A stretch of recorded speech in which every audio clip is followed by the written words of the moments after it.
A 2020 Oxfam report has exposed unfair labour practices in the public healthcare sector, which prompted a campaign for better working conditions.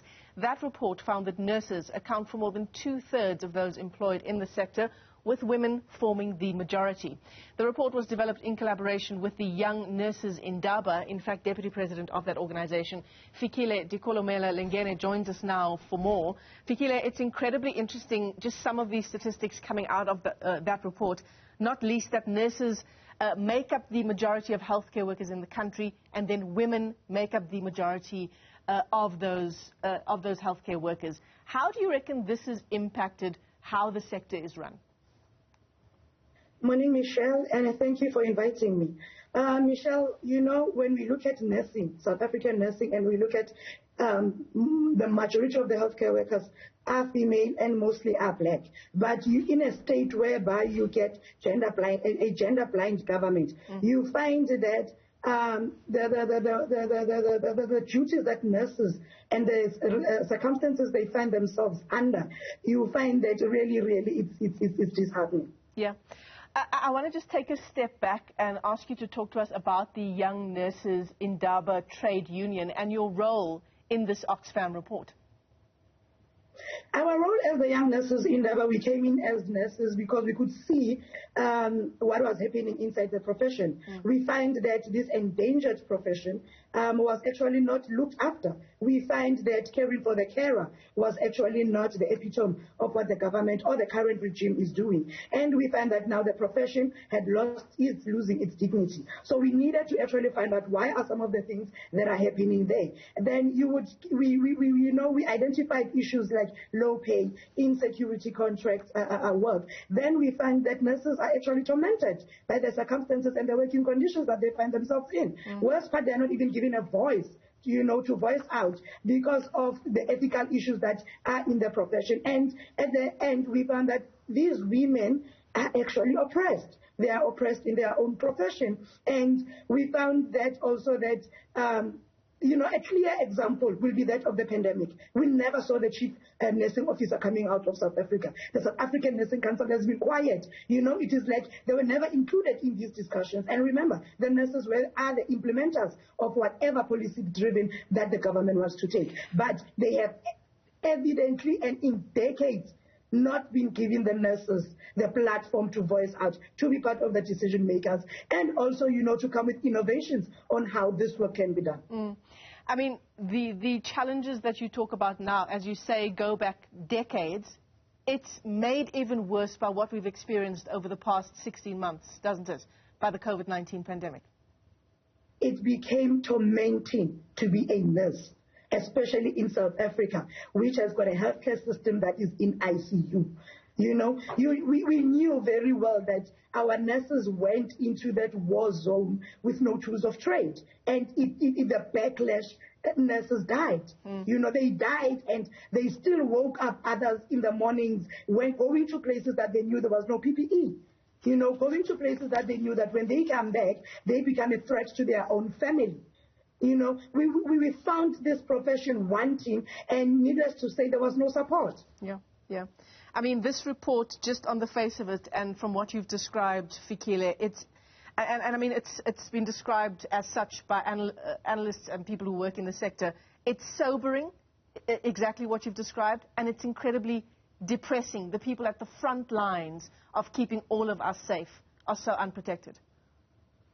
Exactly. And what is funny? It's the statements that you would get even from our governments, doing more with the less that you have. And you find that, when they had to protect their workers, they failed themselves to do that. And now it became an issue to say they became also super spreaders when they were not provided with the tools of trade, the right equipment, and also they were not even guided correctly on how to manage such a pandemic in institutions. And it became a mammoth of a task trying to keep them motivated, But I think in that, the resilience, when you give something to women, no matter how small it is, they will stretch it out. And the nurses came through. We never found institution where nurses didn't go to work because they felt that, they went there. They went to the battlefield with no masks. They went to the battlefield with, with no protective clothing, because they knew that this if they don't go, really, we were going to be in a real crisis. But was it also a case of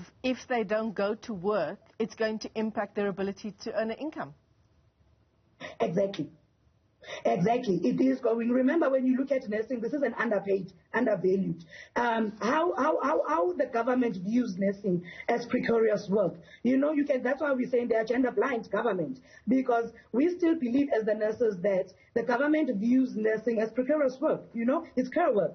And when we look at the Oxfam report, the report that was presented was that 10.8 trillion amounts to care work. But when you come to want to exchange it economically this side, you find that nurses are undervalued. They are underpaid.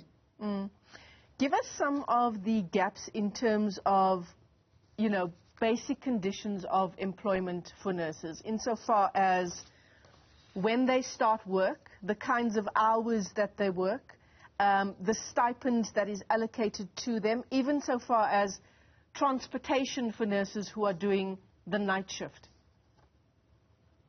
Issues like transportation for nurses, remember, I don't think even now our gender-blind government actually cares about the safety of the healthcare workers. The hours that they work in a theater, for instance, nurses can stand, close to about 12 to 14 hours, 17 hours during an operation. So those are some of the conditions that have made women in this sector so vile, women in this sector feeling so unloved, because the lowest paid nurse earns 6,000 rand, who works for 12 hours, 40 hours a week, or even more hours a week, and earns a less of 6,000 rand, our nursing assistants. And that is, something else. But we have found that nurses are wanting in this profession. Economically, they are marginalized. That goes without a fact. Their working conditions are horrible.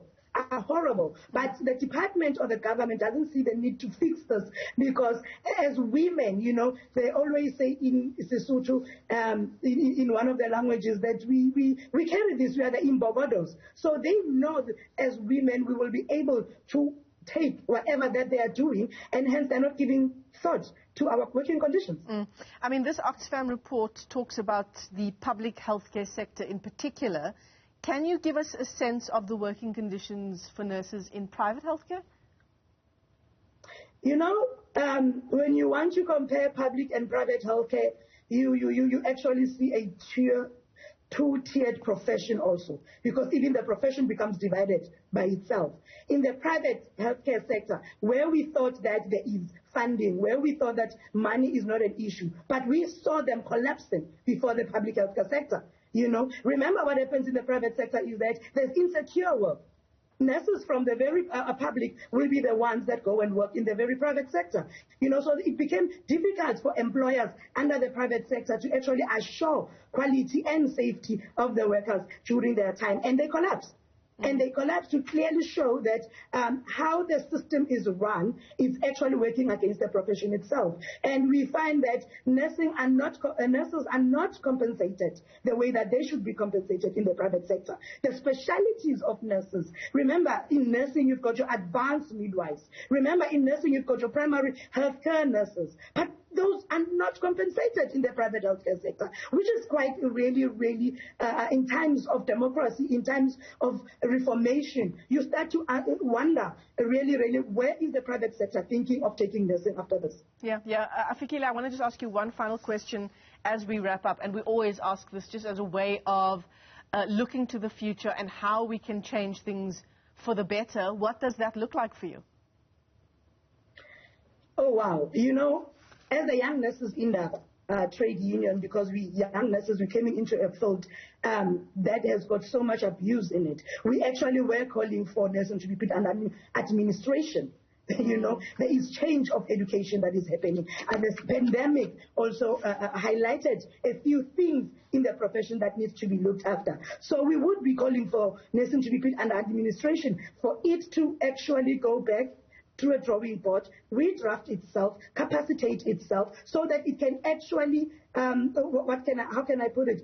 It can actually meet the demand that is out there. But with the current system the way it is from the national, the absence of the chief nursing officer, the absence of the registrar of the South African Nursing Council on the ground, really, we are looking at a battle.